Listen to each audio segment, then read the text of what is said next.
Hi guys, welcome to As Simple as Possible. In this video, we are going to discuss the further chapters in AAA, starting with chapter 4, Quality Management. It is about quality management for firms that perform audits or review of financial statements or other assurance or related service engagements.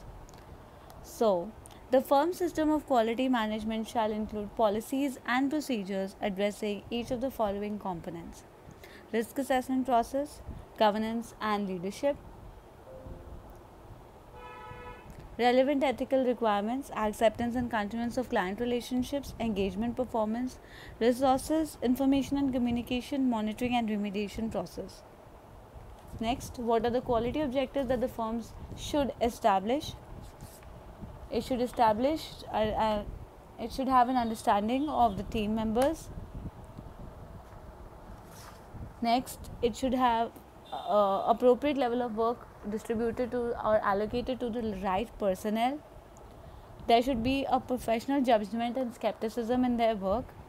Obviously, when the entire team is working, then in those circumstances, there is chances of difficult matters and differences of opinion. So in case of difficult matters, there should be consultation. In case of differences of opinion, they should be addressed properly. And all of the things which are involved in the engagement should be properly documented. So the quality objectives adopted by the firm shall not only include those from ISQM 1 but also any that the firm feels are necessary for the achievement of the objectives of its system of quality management. It is expected that all roles are assigned to individuals who possess appropriate levels of experience, knowledge, influence, and authority, that they understand their role and are accountable for fulfilling it, and that they are given sufficient time to fulfill their responsibility. The firm shall establish quality objectives designed to provide it with reasonable assurance that the firm and its personnel both understand and fulfill their responsibilities in relation to the relevant ethical requirements that apply to the firm. The final point on financial and operational priorities makes quite interesting reading, and the supporting information from ISQM 1 is a reflection of the real world issues facing professional firms today. It may suit the firm's business strategy or support the firm's profitability targets to accept or continue a specific engagement, but if the client lacks integrity, the engagement should not be accepted or continued. Should a fee be set which is low, what the engagement would likely cost to perform? That would affect the firm's ability to adhere to professional standards, then it will also compromise quality. ISQM 1 evidently expects firms to consider quality management in a holistic manner. Next, moving on to ISQM 2, Engagement Quality Reviews. An engagement quality review is an objective evaluation of the significant judgments made by the management team and the conclusions reached thereon. The engagement quality reviewer's evaluation of the significant judgment is performed in the context of professional standards and applicable legal and regulatory requirements. However, an engagement quality review is not intended to be an evaluation of whether the entire engagement complies with professional standards and applicable legal and regulatory requirements, or with the firm's policies or procedures. The firm shall establish quality objectives that address appropriately obtaining, developing, using, maintaining, and allocating and assigning resources in a timely manner to enable the design, implementation, and operation of the system of quality management.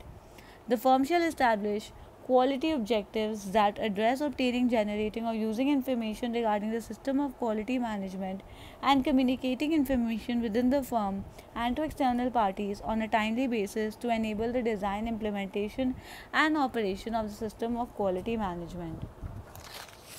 The firm shall establish a monitoring and remediation process to provide relevant information, timely and reliable information about the design, implementation, and operation of the system of quality management, take appropriate actions to respond to identified deficiencies such that the deficiencies are remediated on a timely basis.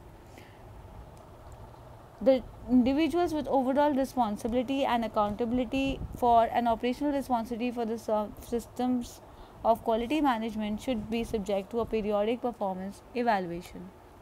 Moving on to the next chapter, chapter 5.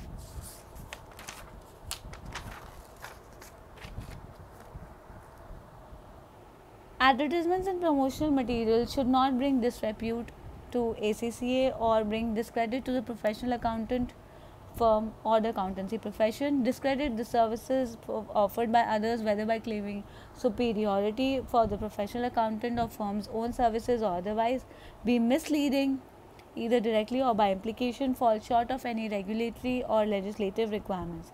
It is difficult to explain the service represented by a single fee in the context of an advertisement, and confusion may arise as to what a potential client might expect to receive in return for that fee.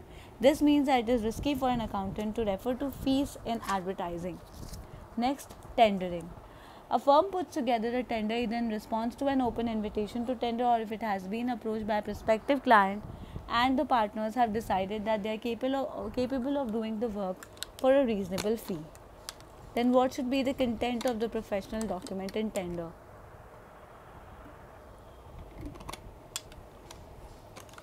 The fee and the details of how it has been calculated, the assessment of the requirements of the prospective client, the proposed way to address the requirements for the fee, the assumptions made, for example, regarding the deadlines or availability of information, the proposed approach to the engagement, and the outline of the firm and the staff involved.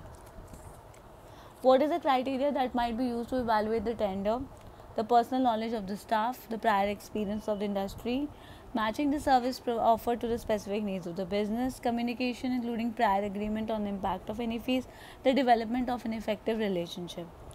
UK Companies Act 2006, for a quoted company, an auditor must always submit a statement of circumstances when they cease to be auditor, even when there are no matters which the auditor believes should be brought to the attention of members or creditors. Fees. The ACCA Code of Ethics and Conduct states that fees should be fair and reasonable. They recommend that the basis of charging fees should be mentioned in the engagement letter. Lowballing. The ACCA's guidance on quotation says that it is not improper to secure work by quoting a lower fee as long as the client has not been misled about the level of work that the fee represents and as long as audit quality is not compromised. Acceptance and continuance. There are a number of issues that the auditor should consider when their tender proposal has been accepted by a prospective client. If they have the technical competence, if they have the resources required, if there are any ethical or independence related issues, if there are any risks related to money laundering, or in case of that entity potentially becoming a politically exposed person. Such people are usually in the public eye and as such become a target for extortion, blackmail, or simple human frailties such as corruption.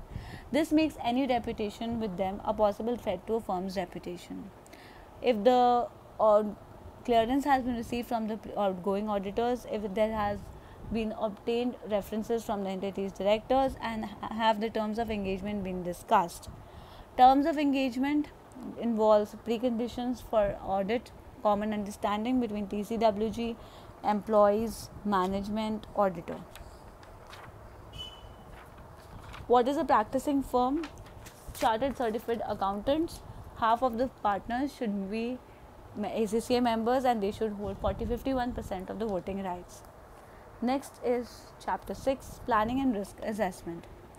Now we will study ISA 200 objectives of the audit. The objective of audit is to obtain reasonable assurance about whether the financial statements are free from material misstatements as a whole, whether due to fraud or error, thereby enabling the auditor to express an opinion on the financial statements, whether they are prepared in respect to the applicable financial reporting framework, to report on the financial statements and communicate as required by the ISAs in accordance with the auditor's findings.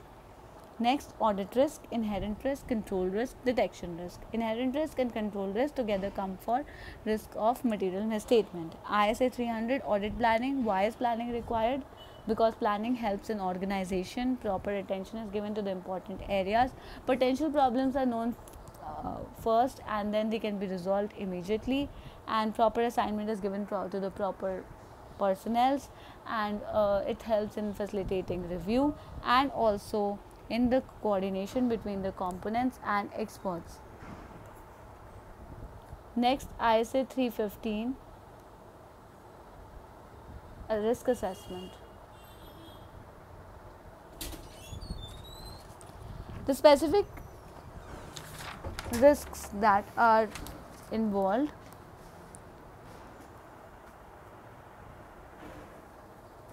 The objective of the auditor is to identify and assess the risks of material misstatement, whether due to fraud or error at the financial statement level and at the assertion level. So, and at the financial statement level, these are the risks related to the entire financial statements and could affect many assertions. The auditor therefore determines the impact of such risks and designs suitable responses. At assertion level, it can be related to the assertions relating to class of transactions, account balances and disclosures. Relating to these three can be inherent risk assessment and control risk assessment. And now also there are climate related risks. So in October 2020, IAASB published a staff audit practice alert to assist auditors in the application of existing ISAs to emerging risks related to climate change. The alert is structured around the various stages of a typical audit engagement and considers how climate related risks might affect the approach identified for individual ISAs. It states that it starts with an overview of how certain industries might be more susceptible to direct impact of climate change and how others may be exposed to more indirect impacts instead. Management are also encouraged to consider circumstances where climate related risks may affect the materiality of certain aspects within the financial statements. Auditor's approach under ISA 315. The auditor will use a variety of procedures as part of the risk assessment. They will ensure inquiries, analytical procedures, observation, inspection and sharing of information from other sources. What is applicable financial reporting framework? The auditor may also need to consider the accounting implications for certain high risk areas like revenue recognition or accounting for emerging issues, accounting related to any transactions that involves forex and industry specific accounting principles and practices. So the entity and its environment has to be studied, relevant industry, regulatory and other external factors have to be studied, nature of the entity has to be studied, measurement and review of the financial performance, accounting policies selected and how they are applied. For system of internal control, entities, risk assessment process, the control activities and the information system including the related business processes relevant to the financial reporting and communication. Next we have professional skepticism, scalability and standing back. Professional skepticism involves to reinforce the importance of challenging management and keeping an open mind to the rapidly changing environment as part of the process of identifying and assessing risks of material misstatement. Scalability, auditors should approach an audit engagement without any preconceived ideas about the risks they are expecting to find and should apply ISA 315 with an open mind and respond to the results of the risk assessment. Standing back, it implies that the auditor should pause, reflect, and respond accordingly if new or contradictory information emerges at any point in the process. AAA exams often contain a requirement to identify additional information needed in order to either understand the entity or perform a specific part of an engagement. You need to be specific about what information you need, state why that information is needed.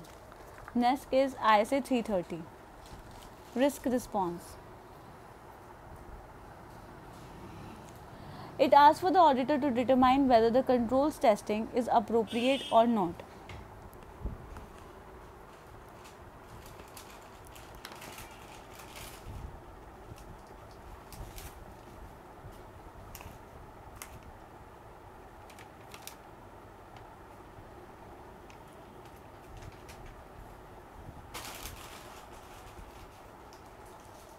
The auditor always carries out some substantive testing, but where controls are ineffective, these will not be tested and substantive testing will be relied upon instead.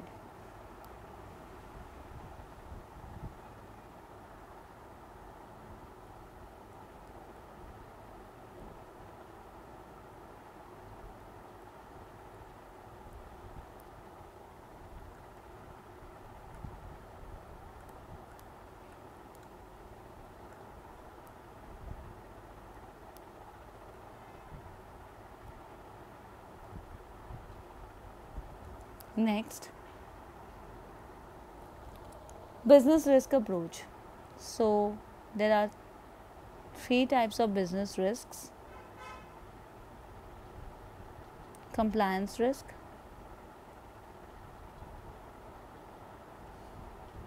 financial risk, and operational risk.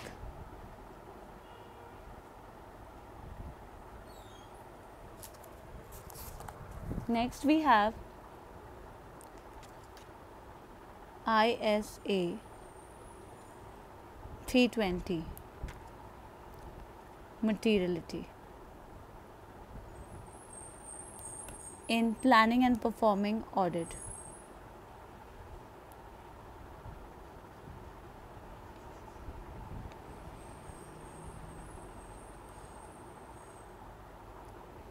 So here we have to consider three things: the nature of the transaction, the value of the transaction, and the impact.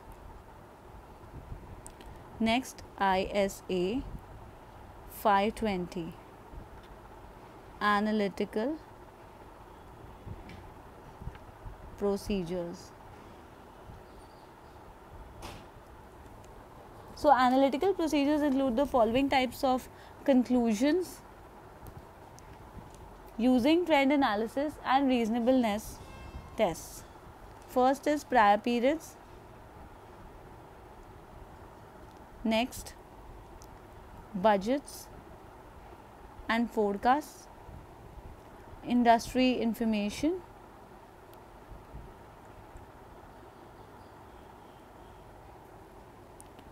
predictive estimates, relationship between financial information,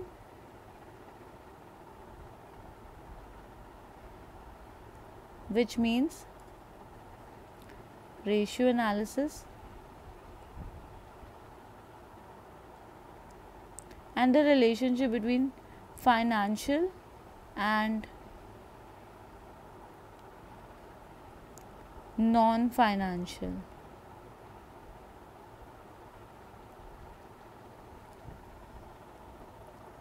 Next, so nothing is remaining in this chapter now. So this was all about this chapter. I hope you liked the video. Please do comment, share and subscribe the channel, and of course thanks for watching.